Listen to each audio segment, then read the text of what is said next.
lume, să știe, terminatul se aduce la cunoștință publică. Să vă anunțăm că este o expoziție inedită pentru imaginea României și a Sighișoarei. De data asta la Sighișoara, împreună cu Muzeul de Istorie, Lumen est Omen. O expoziție arheologică. Haideți să vedeți prima lumină care se folosea în istorie. Antis!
So, this was the key point, in fact, of all the brainstorming we made for this year of illumination in Sibiu.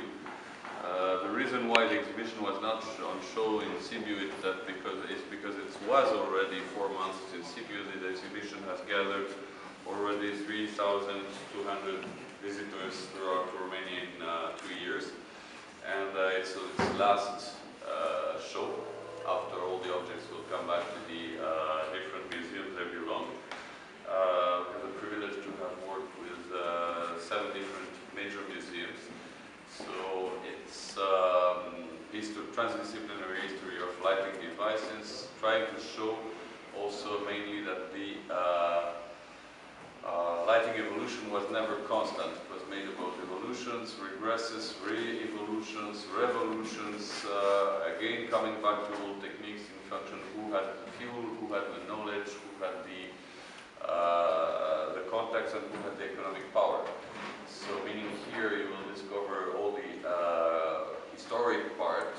It starts, of course, with the question of the price, of the taxes, and of the different means the man used what he gets in the own nature nearby to him. If he had olive oil, if he had some animals with good fat, if he had sesame oil, if he had wax, and so on. Then, of course, with the Roman Empire standardization, and we go further to this medieval regression, but which in Romania takes a very nice and artistic aspect, because all what you will see here, mainly this showcase and so on, are masterpieces of ceramic art, of how the different... Bine ați venit la expoziția Lumen est Omen, arta, istoria și spiritualitatea terminatului artificial. O expoziție itinerantă, derulată grație colaborării la mai multe muzee. Este vorba de Muzeul Etnografia Transilvaniei din Cluj, de asemenea de Muzeul de Istoria Transilvaniei din Cluj, de Muzeul Astra din Sibiu, de Muzeul Bucăntal din Sibiu, de Muzeul Țăran Român din București și de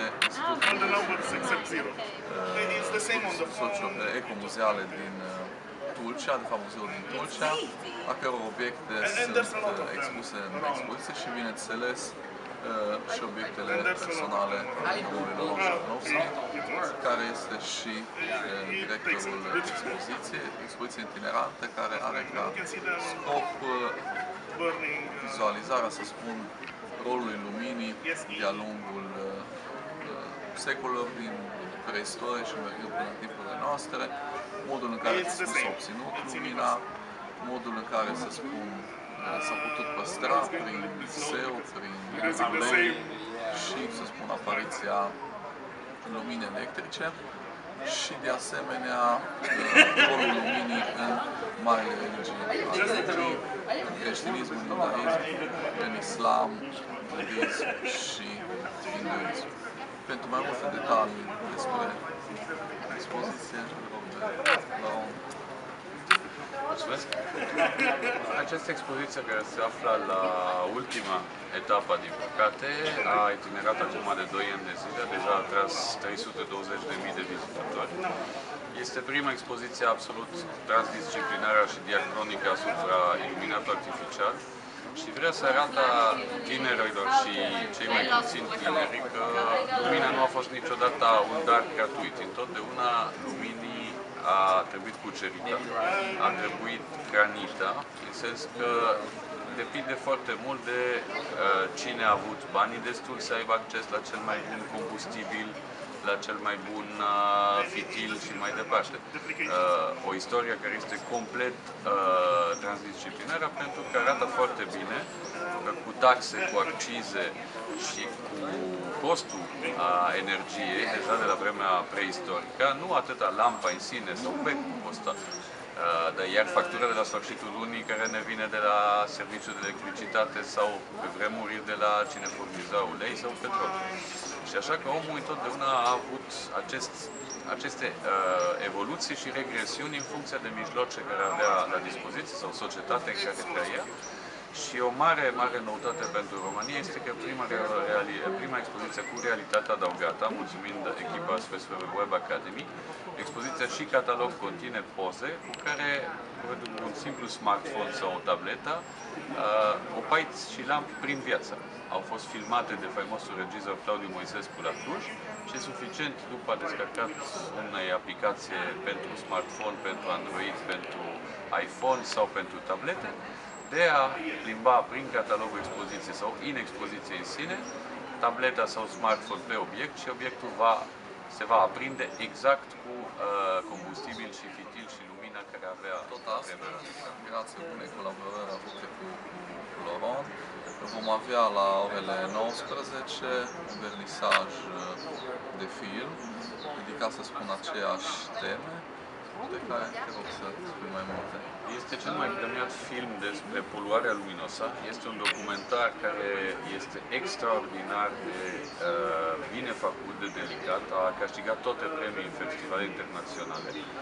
Se va derula în premiera în România, subtitrat de către organizatori pentru ocazie, în prezența regizorului Ian Celi, care a venit special din America, mulțumind unui grant ale ambasadei americane.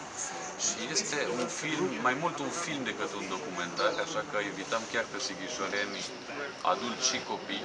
Este foarte, foarte agreabil de văzut, durează 70 de minute și după ce publicul va putea să dialogueze cu regizorii în persoană.